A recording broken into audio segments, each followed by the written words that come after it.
tonight. We're scheduled to begin at 6 o'clock, and not only, just a reminder that we have the crowd that's here, but we also have those that are watching online. So occasionally I may say something or may repeat something or something. Just remember that even though you might have it on a handout or something, those that are watching wouldn't have access to the information. So addresses and things like that we're going to mention again. I want to just let everyone know that the Joint Committee holds these public hearings to receive suggestions and recommendations on how the Mississippi Legislature should redistrict itself and its 4 congressional districts. During the course of this hearing, the chair will offer members of the public an opportunity to give their comments to the committee or to give statements to committee about our upcoming redistricting efforts. I'm going to just tell you that we're not here to answer questions. We're not here to debate things. We're here. This is a public forum where we're here to hear what y'all have to say, comments or suggestions that you might have. This is just the beginning of the process, and so that's what this is designed to do. By custom, we try to give members of the public a free opportunity to say what they wish. In cases where it appears that there are going to be many persons who are to speak, we limit their time, and I can just tell you that I've already had a lot of requests for people that want to speak, and that's great, but be respectful of the other people that are here, and let's try to limit our time. As to what limits we impose, as chair, I will do that depending on how many persons that want to speak, and so I just want to kind of set that out before we get started. And at this time, as chair, I do call the public hearing for the Joint Reapportionment Committee, Joint Congressional Redistricting Committee to order, and I ask our council to call the roll of the members present. Mr. Beckett? Here. Mr. Blackman? Mr. Brown? Mr. Eubanks? Mr. Ford? Mr. Mangold? Here. Mr. Reed? Here. Mr. Shanks? Mr. Taylor? Mr. White? Mr. Kirby? Here. Mr. Bryan? Mr. DeBar? Mr. Harkins? Mr. Hobson? Mr. Parker? Mr. Simmons? Mr. Tate? Here. Ms. Turner Ford? Here. Mr. Wiggins? Here. All right. Thank you. I just want to remind you that we do not have to have a quorum in order to take testimony. The roll is called for the purposes of documenting who is here.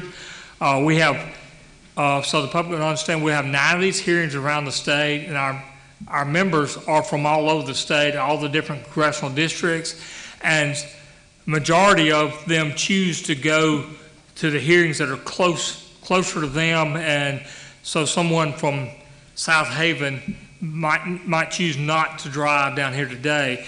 We have many members of this committee and other members that are watching this online. So, and we're here to take y'all's comments, and so they're hearing those comments whether they're here or not. I want to thank our staff. I want to thank the community college for providing this opportunity for us to be here, and thank the members of this committee and the other members of the legislature here. That at this time, I would like to, I don't think we have any member of the committee that's come in after we call the roll, but if there are any other members of the legislature who would like to identify themselves, it's really hard to see up here with these lights. So I'll give you an opportunity now if you want to introduce yourself.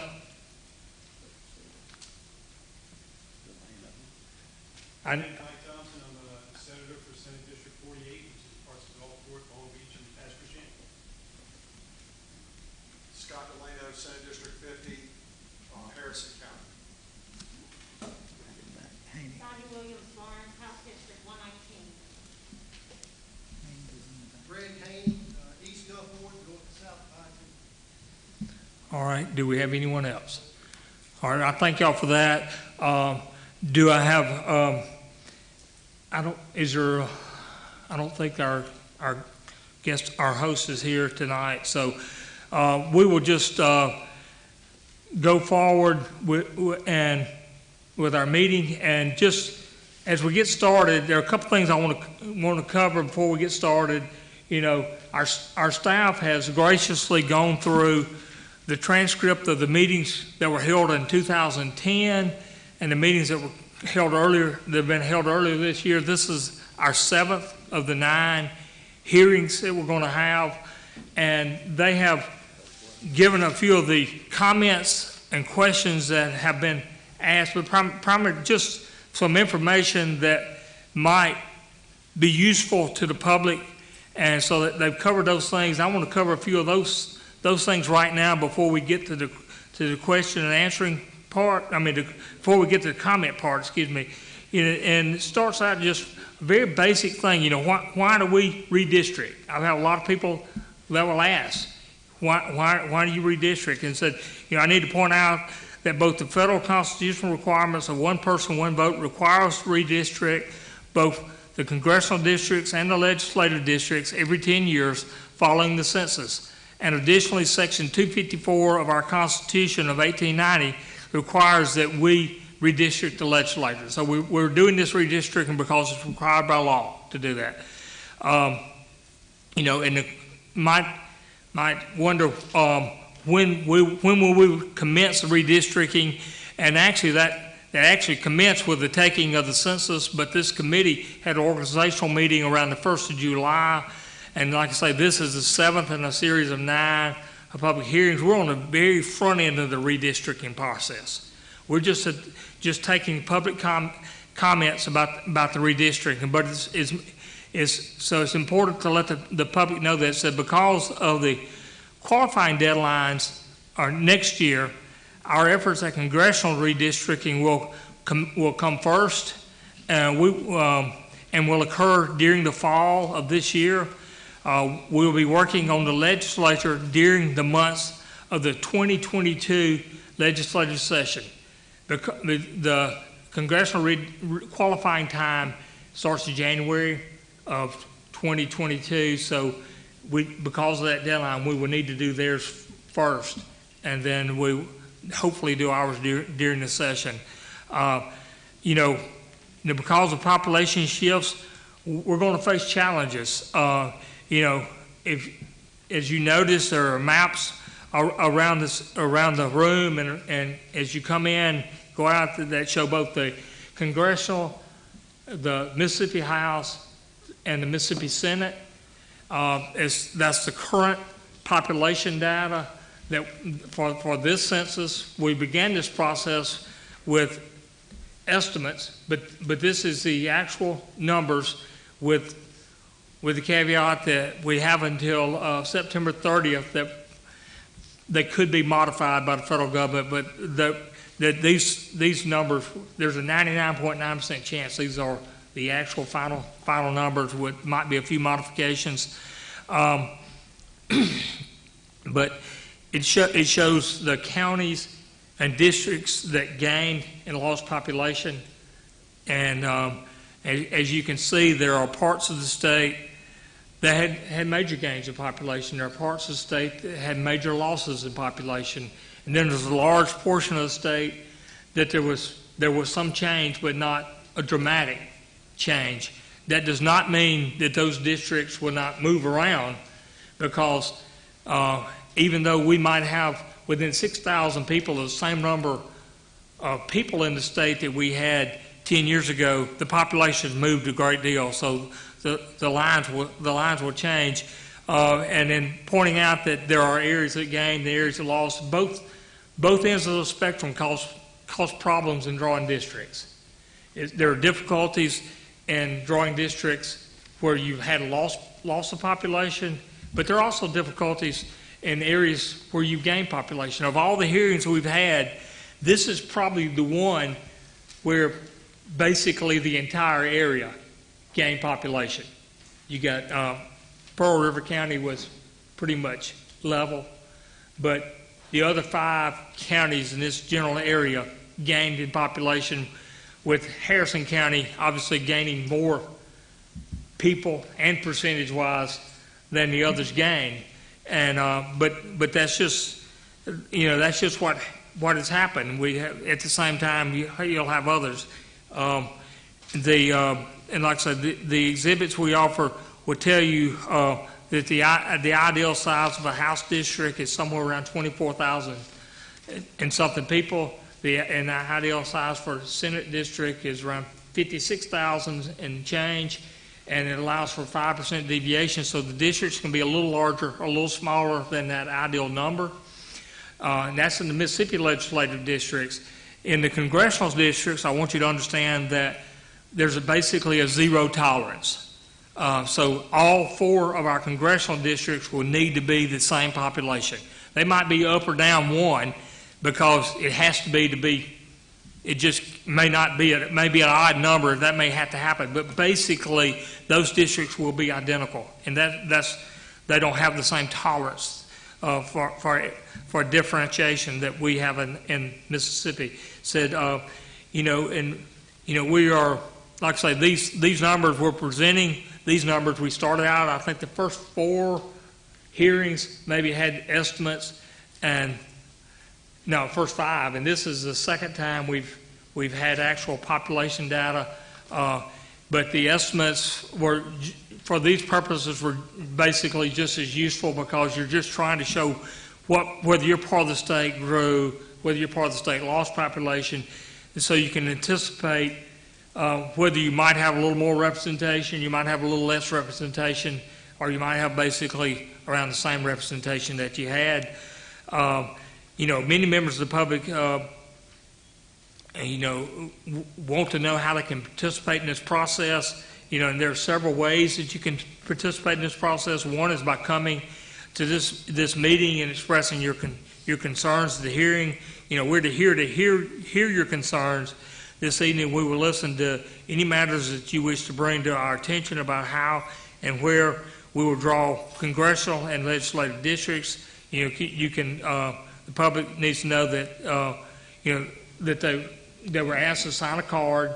If for some reason that if you want to speak and you haven't signed the card, the staff, just raise your hand. The staff will be glad to get you a card, and that is for sole purposes. So I will know who to call on. I'm going to call on individuals in the order that I was given the cards, and so that's what that's for. You can submit your suggestions to the committee in writing or by email, and you can take advantage of the opportunity to use the committee's public access computer terminals. There'll be a period of time for congressional and a period of time for legislative redistricting that you can use the public access terminals. So in what kind of concerns does the committee need to hear from the public? We want to hear the concerns that you have. It doesn't matter that primarily it's going to be something we've heard 5 or 6 times already at the other hearings. You may have the same concern that someone in Tupelo had. Doesn't matter. We're here to hear your concerns. Just an example of some things that we hear on a normal basis is the Voting Rights Act concerns, concerns about splitting of precincts, concerns about splitting of municipalities, districts that are odd shaped. In short, we've heard most of the things that you're going to think about as being a concern, that if it's something that is come to your mind is something we've already heard, but that doesn't change the fact that you have the right to state those concerns. Just as a reminder, the rules of the House govern the committees, and we will follow those rules, and we'll follow the rules of the House, and we'll handle them the way the House would handle them. I can tell that we're already going to have a lot of people that want to speak, and so just as a reminder, as a courtesy to those around, we're going to limit that to 5 minutes, and that's been pretty customary as what's been done. That has not been an issue for anyone that's wanted to speak at any of the other hearings. And how can members of the public contact the committee to provide information or to book time on the public access computers, and members of the public should be advised to send their U.S. mail request to Ted Booth, Staff Council, Joint Reapportionment Committee, P.O. Box 1204, Jackson, Mississippi 39215-1204, or you can send your email to ted.booth@peer, that's peer.ms.gov. Please provide the staff your email address and telephone numbers so they can follow up. If you ask them a question and you don't provide them some way to follow up, then they're not going to be able to send you a reply to that, so please do that. In public access to congressional redistricting will commence following delivery of our final PL 94-171 data, which should arrive at the close of September. We're supposed to get it September 30th. So the public access will last for 3 weeks, starting September 1st. For the legislature, it will occur after January 1, 2022, and last for 3 weeks. Is there any other member that would like to say anything? I'd like to welcome Senator Bryan. Thank you for your arrival. Is there anyone who'd like anything to say? All right. Well, thank you very much. At this time, we're going to begin with the taking of any comments or questions that the public has. I'm going to take them in the order that they were given to me, and so the first one is Mr. Kroll. And y'all, I apologize if I mispronounce someone's name, but I'm going to do the best I can. Good evening. Thank you. My name is James Crowell. I'm president of the Biloxi branch, NAACP, and I have a few comments I want to make very quickly, and this is from our Mississippi Joint Legislative Redistricting Committee. And the Mississippi State Conference, NAACP, One Voice, and the Biloxi branch. Redistricting is one of the most critical aspects of our democracy. It determines our power as voters to elect public officials that will represent the interests of our communities. Therefore, it is important that the state of Mississippi engages in a redistricting process that is fair and transparent. The residents of Harrison County and Biloxi know all too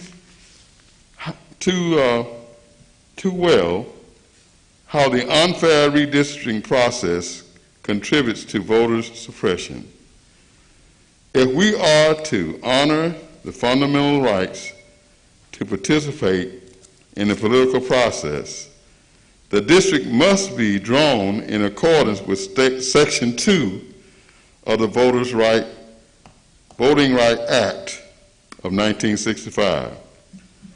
This section outlaws the development of a map that discriminates on the basis of race. That means districts should not be racially gerrymandered, i.e. stacked, packed, or cracked. We are asking that this committee to comply with federal laws and to provide community stakeholders with regular updates about the redistricting process. Thank you. Thank you. Mr. James.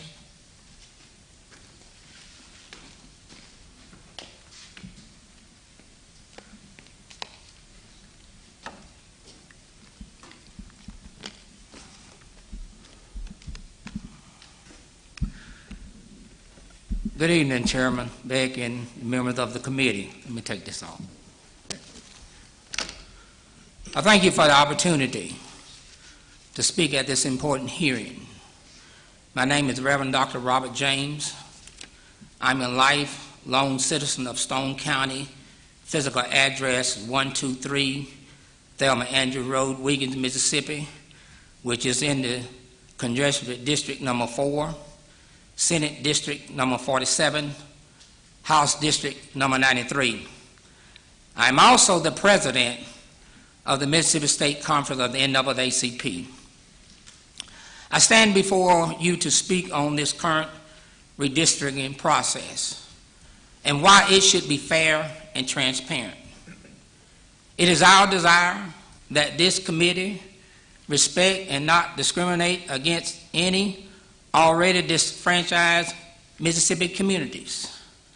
Additionally, the racial composition of this committee of having only 5 African American with 1 female does not adequately reflect racial and general population of the state.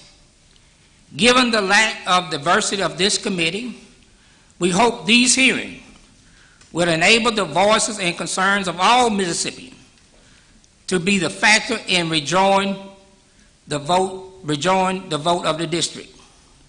We know that the way lines are drawn affect every political issue in our community, from health care, public education, the economy, and the criminal justice system. When politicians manipulate the maps for personal and political gain, it prevents everyone from having their voices heard. In Mississippi, counties with significant communities of colors, voters are at risk of being shut out of the political process. In the past, Mississippi has been a home to several lawsuits alleging racial voter dilution. Just as recent as 2018, when 3 African American voters from Senate District 22 filed a federal lawsuit challenging the district under Section 2 of the Voting Rights Act. The district diluted the votes of the African American to prevent them from electing a candidate of their choice. On February 13, 2019, the court concluded that District 22 violated Section 2, and the legislation then withdrew the map. We do not want a repeat of an unfair map practice. Voting dilution prohibits the community ability to come together, advocate on important issues. Moreover, when we know that whoever is elected in the poor and discriminate drawn map district will not be committed to listen to the people concerned. Thank you for the opportunity to speak before you tonight. Thank you.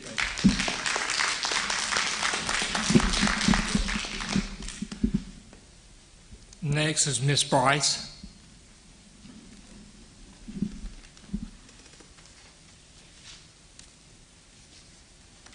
Good evening. Good evening.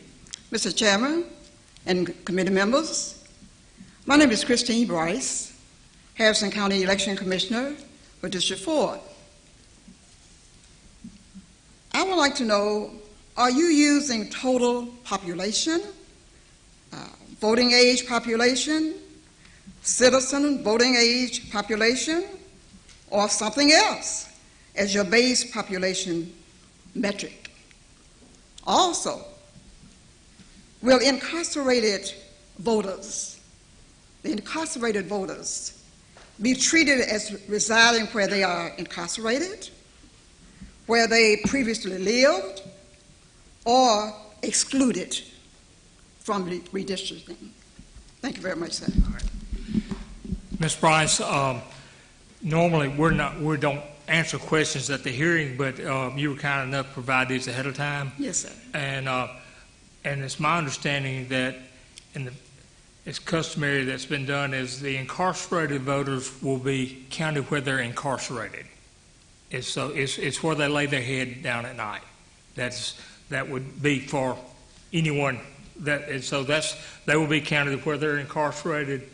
And as far as the population, It's based on total population. Now, obviously, through all the different tests that you have to do, you'll consider the black voting age population, you'll consider some other factors, but we will use the total population is what the district size is based on. Thank you very much, sir.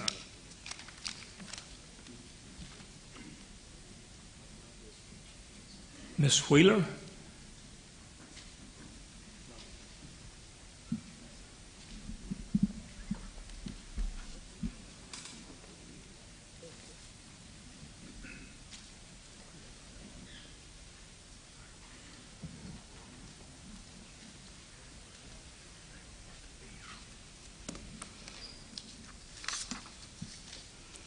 Good evening, Mr. Chairman, other members of the committee. Thank you all for being here tonight. Bryce and John, it's good to see you both. My name is Christy Wheeler.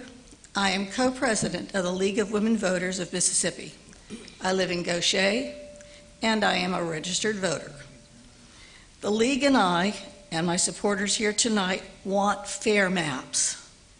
We want transparency in the redistricting process.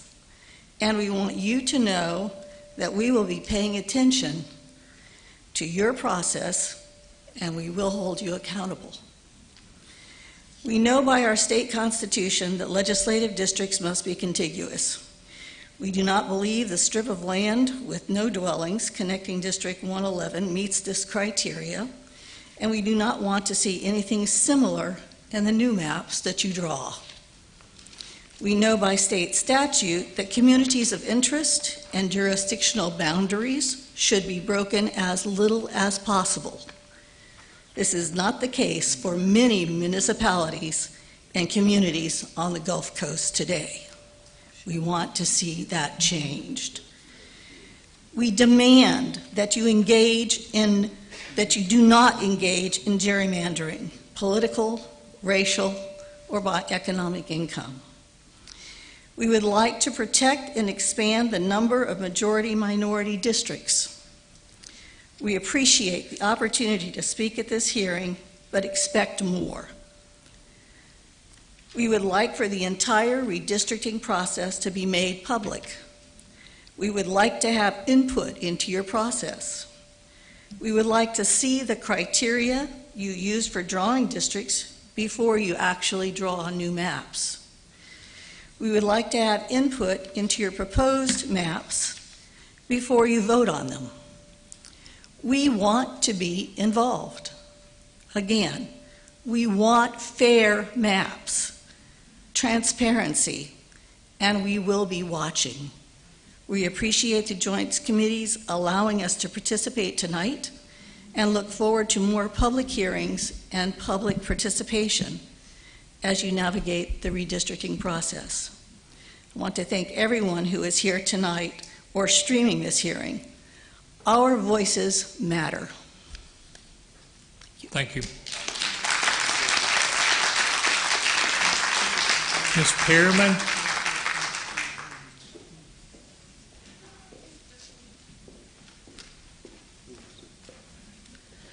Good evening. My name is Elitra Perryman. I'm a citizen of Biloxi, Mississippi, and I'm representing the East Biloxi Community Collaborative. So Harrison County's population grew by 21,516 between 2010 and 2020, which is enough that it will likely require the state legislature to draw at least one new House district within the county. 89% of that growth came from people of color. The county is now 40% non-white, and yet only one of the county's 9 current state House districts are majority people of color. Because of this, it seems necessary that Harrison County add a majority minority district, specifically a majority African American district. African Americans make up 27% of the county, with a population of 56,407, which is the equivalent of 2.32 House districts. So we are requesting that African Americans receive a minority-majority district in Harrison County. Thank you. Thank you. Mr. Hullum, excuse me.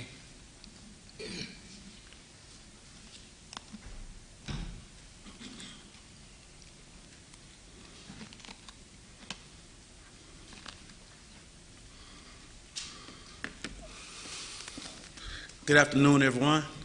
Good afternoon for the people attending. My name is Jeffrey Hullum III, retired Sergeant Major of the United States Army.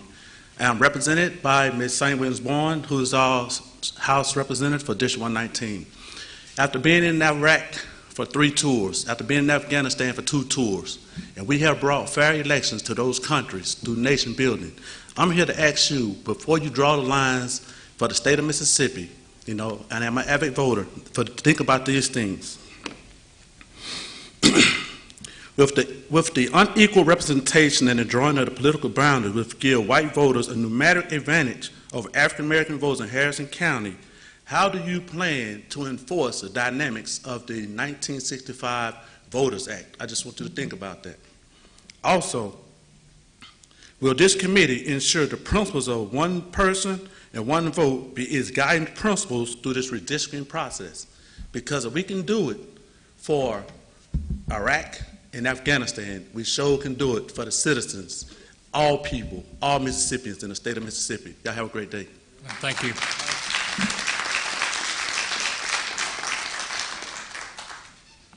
Ms. Piper.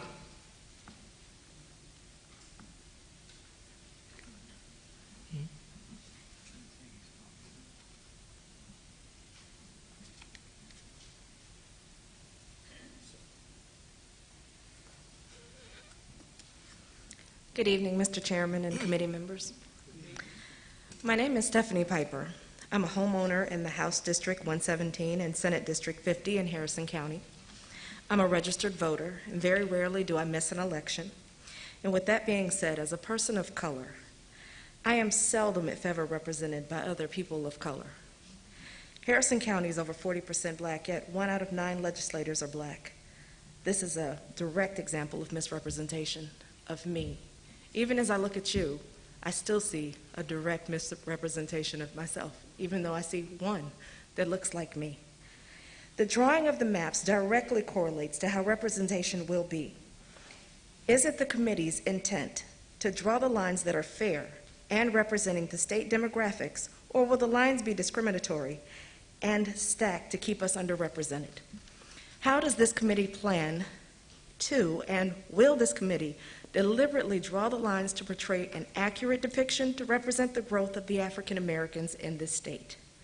Ultimately, I request that you prohibit partisan gerrymandering in an effort to suppress our voices and votes by gerrymandering communities of color to stop Jim Crow level abuses of power. Will the lines be presented before they're voted on in Jackson? And if so, when will that happen? Will there be transparency? My district seems to be representing the Gulf of Mexico. I'm not sure there are any mermaids out there voting, but will the mermaids miss their votes this time, or will you all draw the lines to exclude them in the next redistricting? Thank you. Thank you. Mr. Ellerby.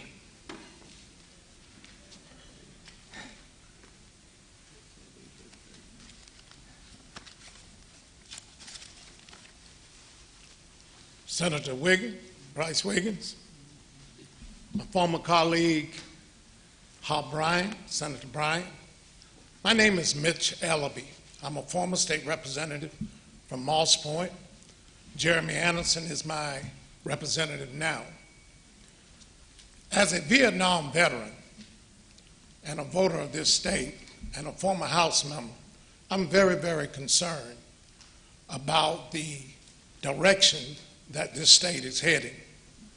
I asked the Speaker of the House, the Lieutenant Governor, to reconsider the makeup of what we are doing. And I'm asking you to come back to this community and bring us updated information before you vote on it. Give us an opportunity to give you more input. those of us who have fought in foreign wars, we are very concerned. We want to be counted because we move from base to base, from ports to ports. This is really taken into consideration. Veterans are very important to this state. It's very important for the freedom that we so enjoy.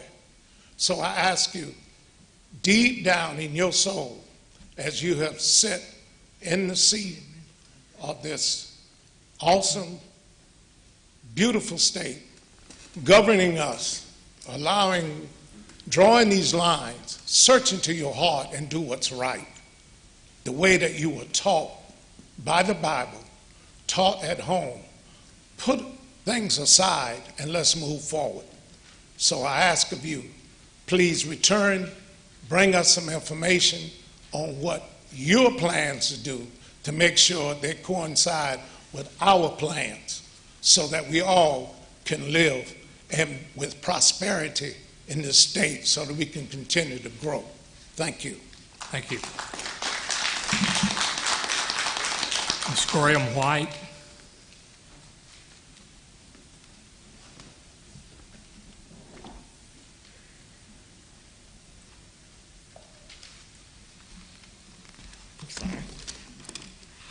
Mr. Chairman, committee members, my name is Chantrell Graham White, and I'm a concerned citizen, registered voter here in the state of Mississippi, the county of Harrison, the city of Gulfport, and the community of Turkey Creek.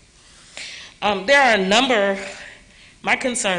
number of split precincts locally here in Harrison County, and these split precincts confuse the voters, and they can create an unnecessary hassle for election workers.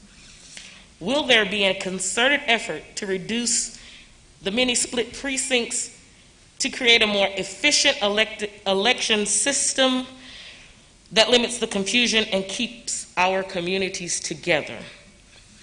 And also, will there be more opportunities like this for public input before the district maps are finalized? And those are my concerns. Thank you. We wouldn't normally do this, but I want to just give a brief explanation on the split precincts because that's a concern that has been expressed in multiple locations, and this committee will not be splitting any more precincts than absolutely has to be done.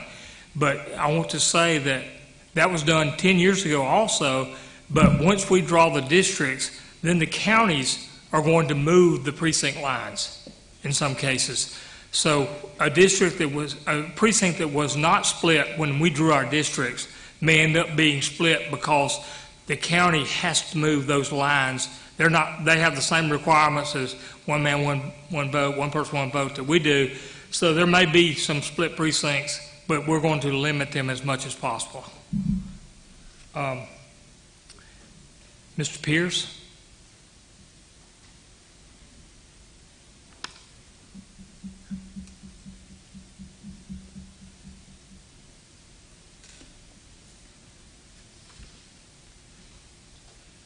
Good evening. Brian Pierce. I live in Gulfport. My representative is Sonia Williams-Barnes. Even though I don't live in her district, she represents me quite frequently and does it well. My main concern was school boards. Now, I'm under my understanding that you don't maybe govern over that, but I ran for school board in 2008. And I feel I was a victim of being gerrymandered because in 2010, I went from one district to another district, which in my opinion just would have weakened the school board. So my concern is that you just be fair, and I hope that those who do the school board lines follow your guidance and do it fair and equitable so we can have fair elections. Thank you. Thank you. Mr. Daniels.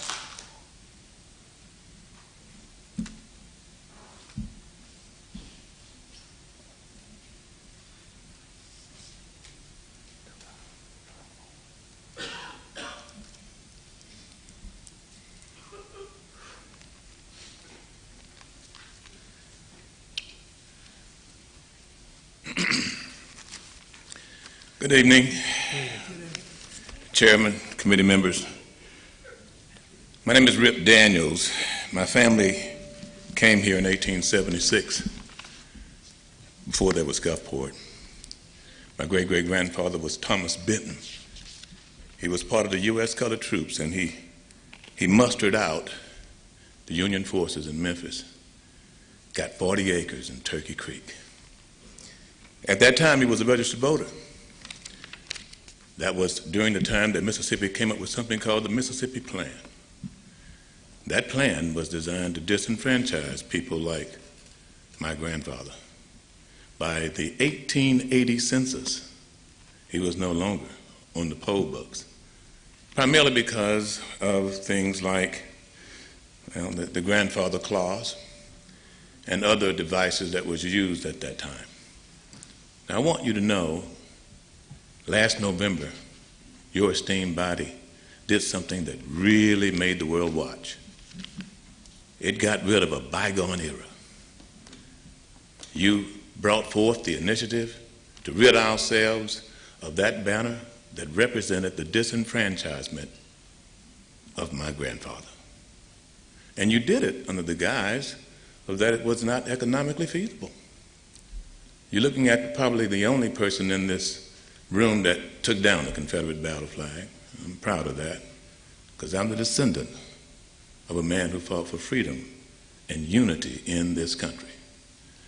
That, I congratulate you. I congratulate you for coming up with that initiative and putting Mississippi on the map and showing beyond a shadow of a doubt that we were beyond the era of segregation and disenfranchisement. Now, if it is true that that era, that battle flag representing that bygone era, limited us economically, surely you must understand that if African Americans are 44% of this population and 80% of its representation are white, that too must be economically unfeasible to the public. There's no way you can rid yourself of that symbol and somehow or another come out of the 2020 census and not redistrict this state such that it represents the people of this state and not represent that bygone era that happened after 1875 that resulted in the 1894 flag change. So I compliment you for being progressive. Some of you might not like that description, but I assure you, for the rest of the world, it says Mississippi gets it. So if we are 44%, and if in fact this part of the world has seen such a significant increase in the number of African American population, it would be regrettable, I dare say, it would be an insult and an embarrassment to we the good God-fearing Mississippians and to the rest of America for us to be represented, for us to be underrepresented. So I only ask that you keep that in mind as we're moving forward and progressive, and be inclusive and demonstrate that, yeah, it wasn't just that banner, that symbol. We have, in fact, changed to be inclusive. The world's watching.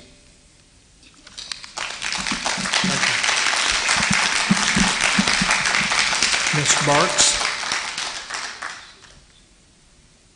Ms. Barks?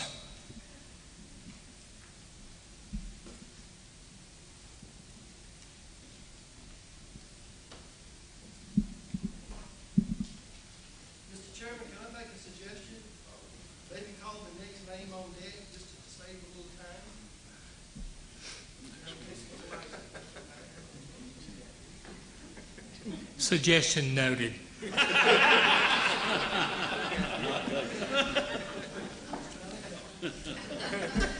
Thank you.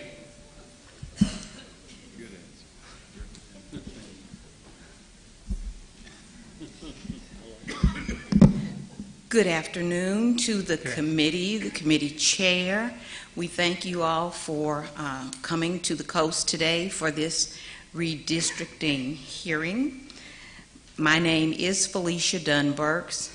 I'm a resident of Harrison County, District 119, Senate District 48, and I have been a registered voter for over 45 years now.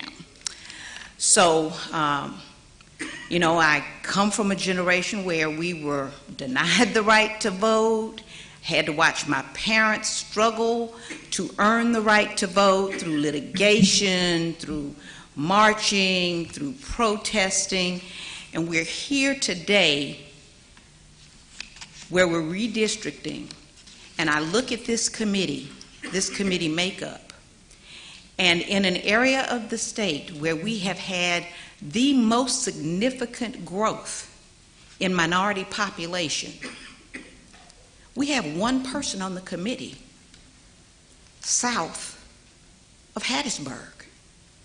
One person. And no one from Harrison County.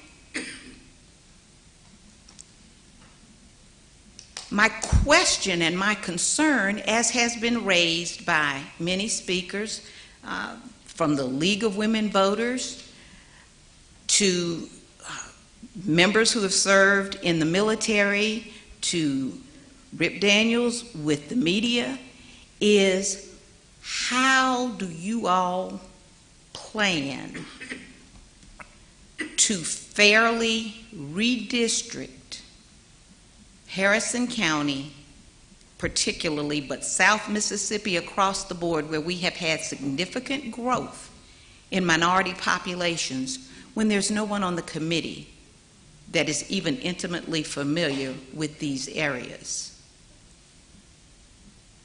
What we are asking, and you made it clear, Mr. Chairman, at the beginning of the hearing, that you all are not here to answer questions.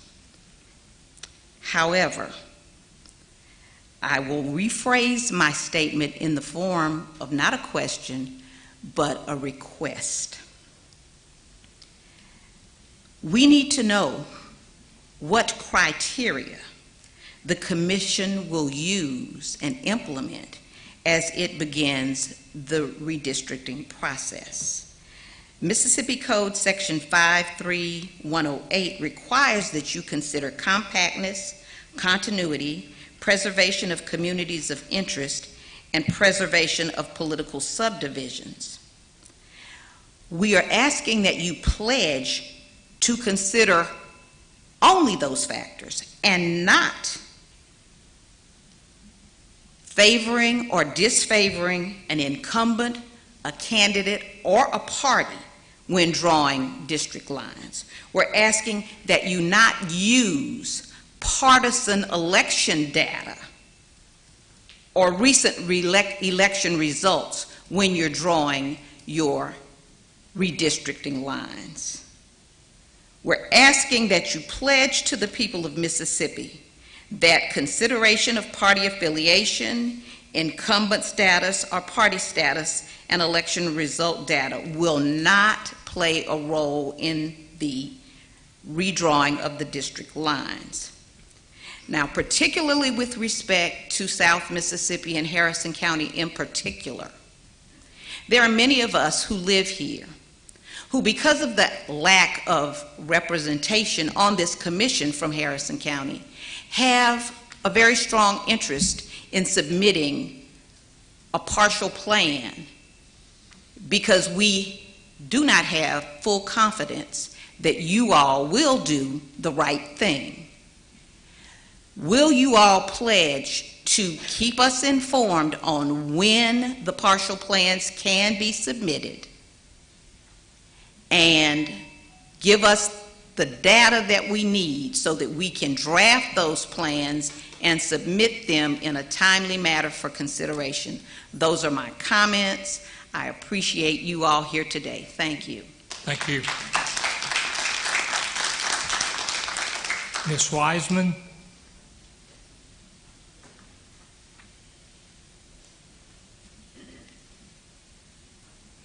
Oh, okay. Excuse me.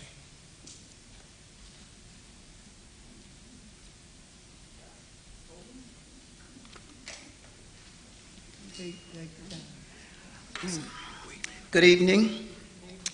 My name is Sammy Keys Wiseman, and I am a citizen of Gulfport, Mississippi. Sonia Barnes is my representative, and my concerns is this.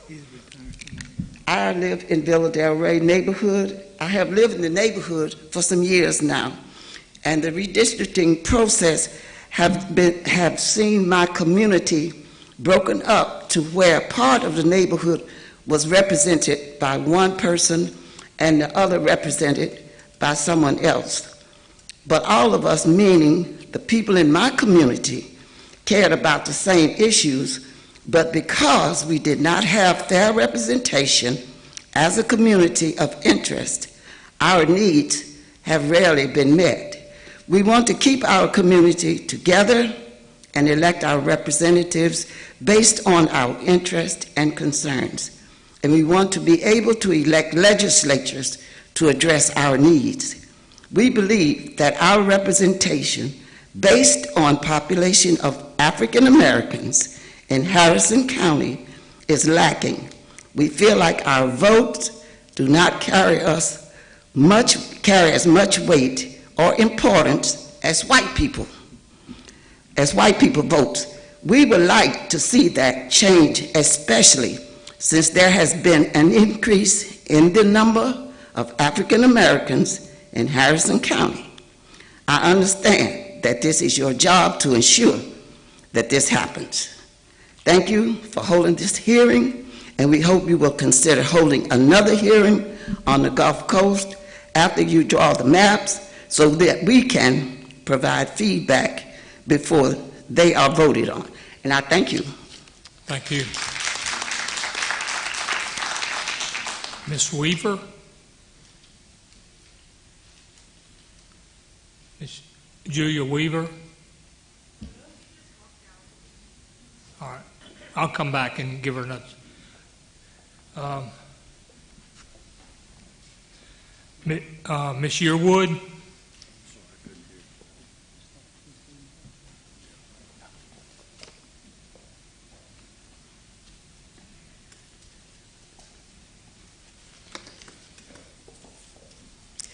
Good evening. My name is Felicia Yearwood.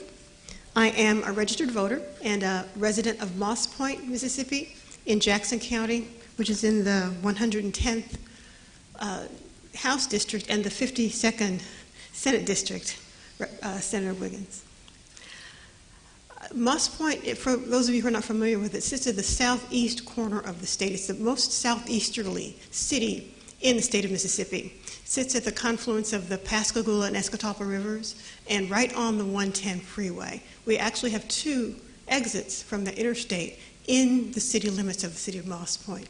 It's a city that's really poised for economic growth and development. It's a beautiful, lovely, lush city with wonderful people and a great environment. And it's a great picturesque place where it's a place where people enjoy boating and fishing. It's just a lovely, lovely city. Unfortunately, in recent years, as many cities around the country and some on the coast have experienced some economic hardships with the loss of major industry, with not having fully recovered from Hurricane Katrina, from the effects of the Hurricane Katrina, and we have unfortunately experienced some population decline. Unlike the people who have spoken with you from the Gulfport area, we've lost population in Moss Point. So my request, actually I do have two requests. As you consider redrawing the lines for House District 110, my request is that you take careful consideration to not dilute the population. As of now, the population is estimated to be about 70% African American in the city of Moss Point. Because you're going to have to expand geographically, we're asking that you take efforts to not dilute that so that we lose one of the few majority-minority districts that we do have in this area.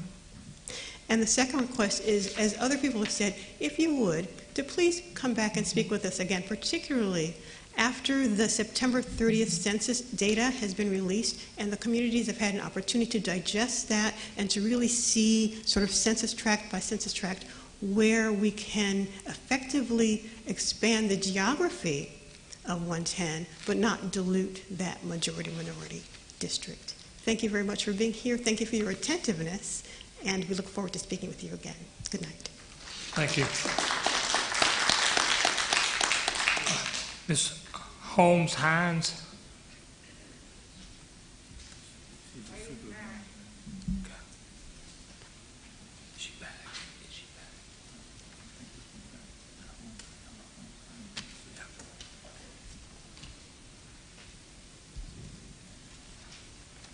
Good afternoon. We praise God to whom all blessings flow, and I thank you all for being in Gulfport. I am a city councilwoman, and this is the start of my 25th year to serve in public office. It is so important to have an opportunity that I think this would be my, even before I was elected, my third opportunity with redistricting. And I would request that the committee does need to have a more impressive inclusion of diversity on it. That's the number one thing. The power of the map is so important. It's almost like it used to be when it was the power of the pen. One pen can change the life of an entire community, of a child, of an area of community, that how you live and where you integrate a community. And so you all are very important people, and you will have my prayers. But it's important as you accept this responsibility, and I don't want to belabor you, but gerrymandering has played a significant part in a lot of the southern states. In Mississippi, we have been right in the middle of that. That intentionally we manipulate a redistricting process for political power. We understand why the power is necessary. We just came out of a very horrific presidential election. So we need not fool ourselves on what it means to have representation, because we are well aware to understand the vulnerability of what redistricting and gerrymandering will do to a community, a neighborhood, and the challenges of having opportunities.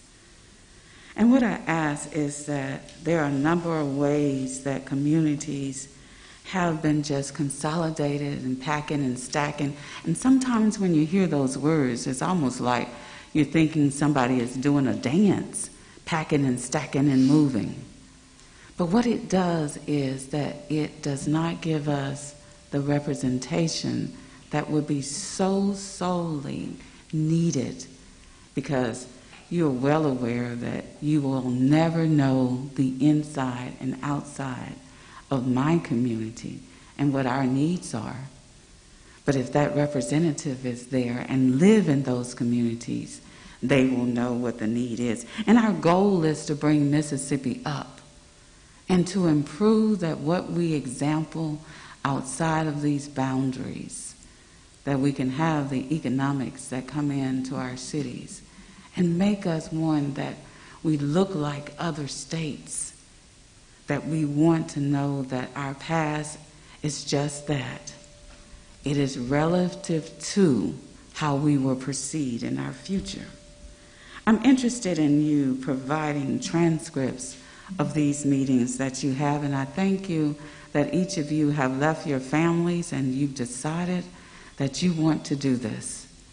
But transcripts will be very important, as well as public information follow-up that you've heard over and over, that what will be clear and concise.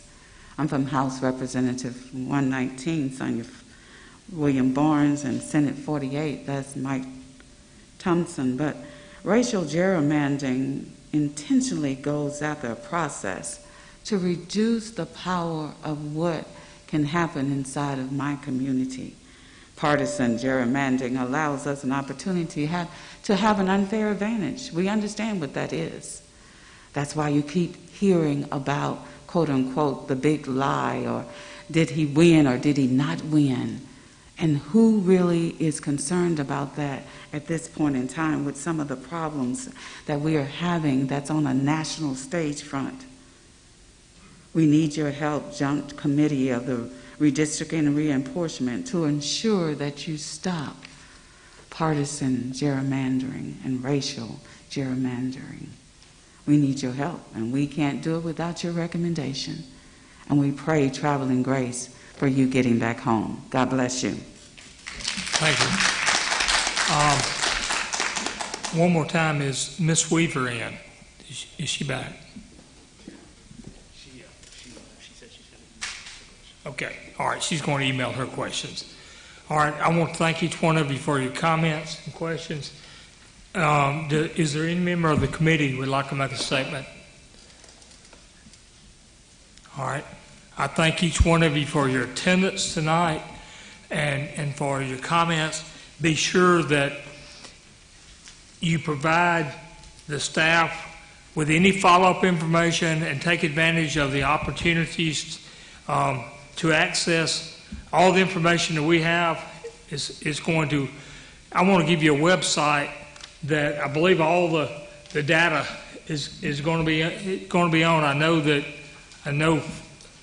this is what was given: www.msjrc.state.ms.us. Let me read that again: www.msjrc.state, that's S-T-A-T-E, that's spelled out, .ms.us, and that's a place that you can look up and see a more detailed look of what's going on. And also, some of the handouts that were given out also have some of the addresses and contact information on that. So, once again, I thank you for being here. I want to thank our host for providing this space. And thank y'all for your attendance. Thank our staff for all their work. And, and just remind the public that this is the beginning of this process, and that they may, and please provide us with comments, suggestions, or proposed plans by mailing those to Ted Booth at Staff Council, Joint Reapportionment Committee, P.O. Box 1204, Jackson, Mississippi 39215-1204, or email ted.booth@peer.ms.gov. And please provide information for the staff so that they can follow up with email or telephone number or something like that. If you contact us, please provide us information. We can contact you back. All right. Thank you all. And with that, I'll adjourn the meeting.